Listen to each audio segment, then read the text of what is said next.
Hey guys, welcome back to the studio. Today we're going to play with my new pottery machine that we got. Pottery machine. Pottery wheel. Mini pottery wheel. Electric pottery wheel. Home pottery wheel. It's called a Vivo Home pottery wheel. It's maybe the best pottery wheel for beginners, in my opinion. So I'm going to take you step by step through the process of how to throw clay on the wheel for beginners. My kids had a lot of fun making a big mess with this thing right when I got it out of the box. So let's use one of those fancy snap transitions to clean it up. What? That didn't work.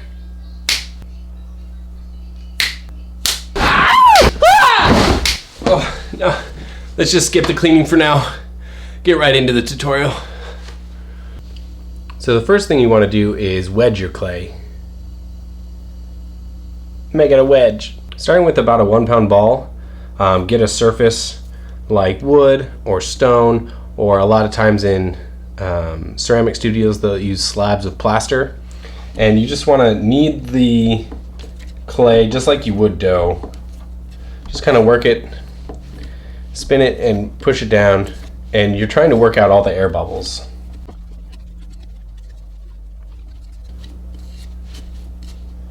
So I'm bringing the clay back and then pushing down.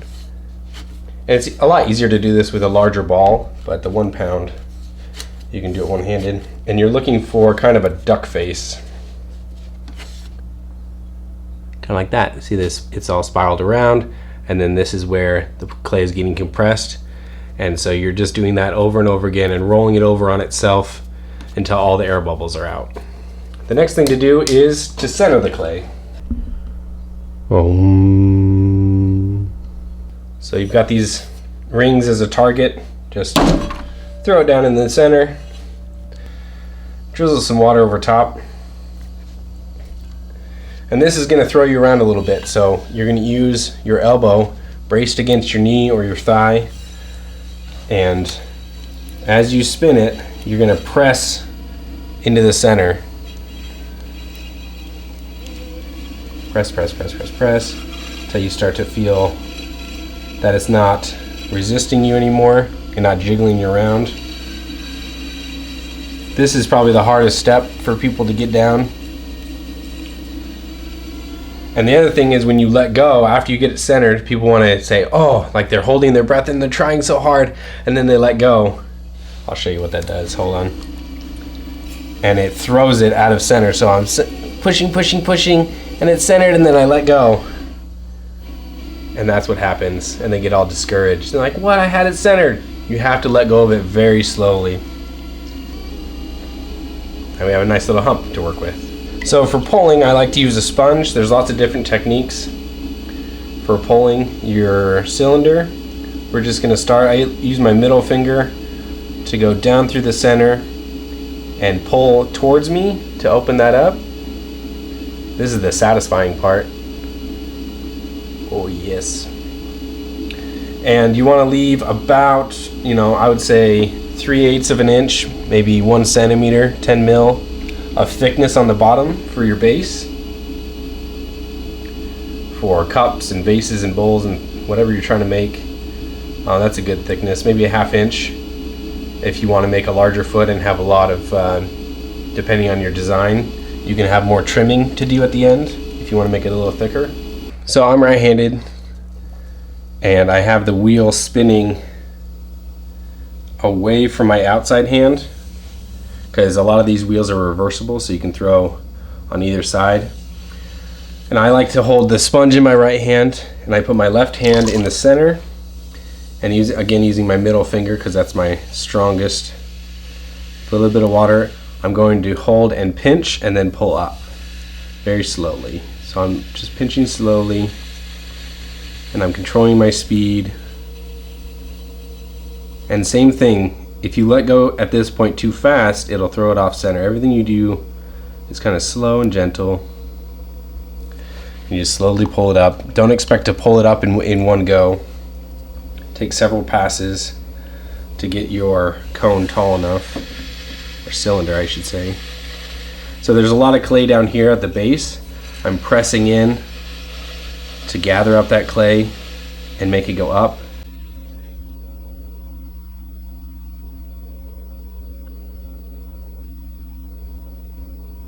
right there, there's a bubble in the clay. So I didn't wedge it enough. I did that on purpose so that you would be able to see this part. You'll feel that bubble. You'll feel like a little bump of something.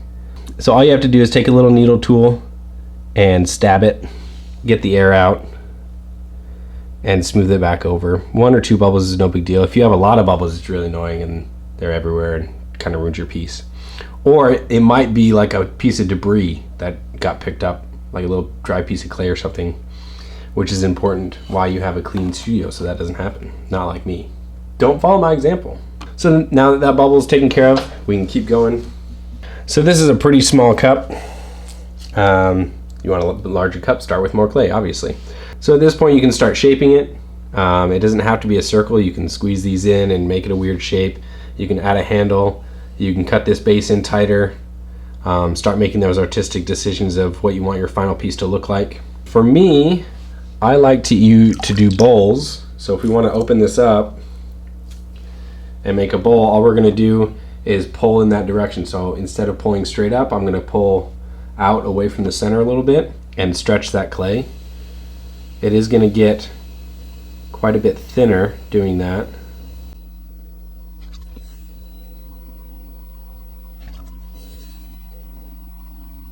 Okay, so now that I have this shape, I'm going to compress the rim. The rim is it is easy to get it really, really thin while you're pulling, so I'm going to press that back down and give it some thickness, and that prevents it from cracking as it dries.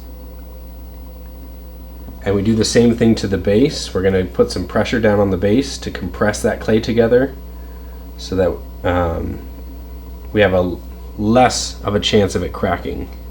Doesn't mean that it won't crack, but we just take our finger or a rib or a tool or something and compress that clay down. So that's a nice size for like a little rice bowl. It's not a soup bowl. It's more like a little appetizer or rice bowl or something. So at this point, we're going to cut it off the wheel. So I like to take a little bit of water and just put it on the wheel behind my piece, and we're using a wire tool wrapped around our fingers. We're going to scoop up some of that water and drag it underneath. I'm pushing down with my thumbs and keeping that pressure even, and it drags that water underneath of the bowl so that it's nice and slippery.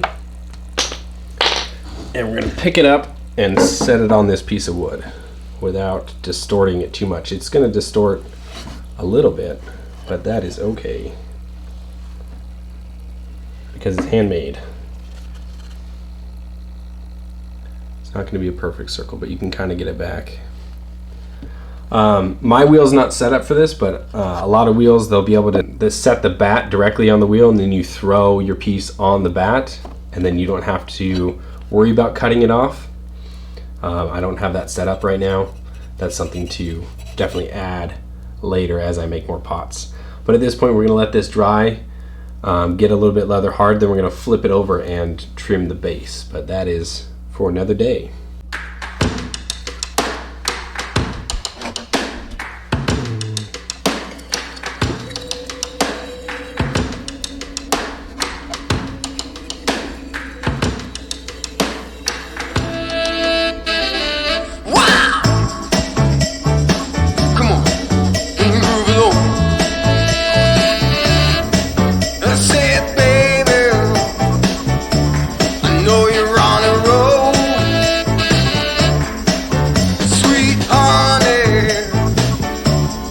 Take it real soon. You know we got what you need, baby. So take it, move along. I said we got what you need, honey. Come and move along. There you go. One bowl. Pretty easy when I'm not stopping to explain every step.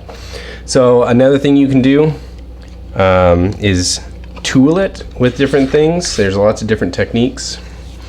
Let me wash this off real quick or it's going to be a mess. So you can use a wood rib or a metal rib, or even this wood tool that comes in a lot of clay kits to shape this. So using this curved side as your guide, you can gently press this into your bowl and it'll make it nice and even and get rid of any stray marks. It'll get a lot of the slip off the surface of your bowl so that it will dry faster and more even, and it'll make it nice and smooth. You can also use the metal rib when it's more dry, when it's more leather hard, to burnish the clay, and then you can get it super smooth. You can also use this, flex the tool down into the bottom to compress that base like we talked about. Get it nice and even. And right now you're only concerned about the inside of the bowl. Do not worry yourself about what is on the outside or what it looks like. You could certainly scrape off some of the slip if you wanted to, but as far as the aesthetics and the texture of it, you really don't need to worry about that right now, because we'll take care of that when we flip it over to trim it. We need to let this dry and trim the bottom later. One thing you can do to test yourself as you're learning is you take your piece and cut it in half. So take a look at the cross section of your piece and see how you're doing. So I still have quite a bit of clay down here, enough that I'm comfortable with, that I can carve away quite a bit and have the freedom to make the foot like I want it to. I could have made this base a little bit thicker, so when I was trimming it, if I were to trim this bowl, I'd have to be careful not to go too far right there, and I could have made this a little thinner, but with the consistency of the clay that it had, this clay was pretty fresh, so if I tried to make this wall any thinner, then my bowl would have collapsed on itself under its own weight. So I'd have to wait a little bit longer, let it set up a little bit, and then pull that a little thinner. But yeah, overall I'm pretty pleased with that. It's nice and even. A little bit of clay on the base, like I said. So it's a little heartbreaking to do that as a beginner, because you take so much time to make that piece, or to make a cylinder or make a cup, and then to just cut it in half just for practice. But that's what it takes. You have to know where you want to improve and what you're messing up on. And now that I'm doing this clay needs a lot of wedging. Don't try and reuse a ball of clay you've already thrown with. Like if your project collapses or you mess it up and it goes off center, don't try and just crumple it back up and keep throwing. This already has so much water in it that you're gonna have harder and harder time to make anything with this. Just set it, put it in the bag, let it set up, wedge it really good, get all those air bubbles out. You'll have to wait a few days for it to dry up, and then you can use it again. But don't try and just like keep throwing with it. Just throw it away and get new clay. You'll be much happier for it. Oh yeah, that's satisfying to do. Just squeeze it. Wow!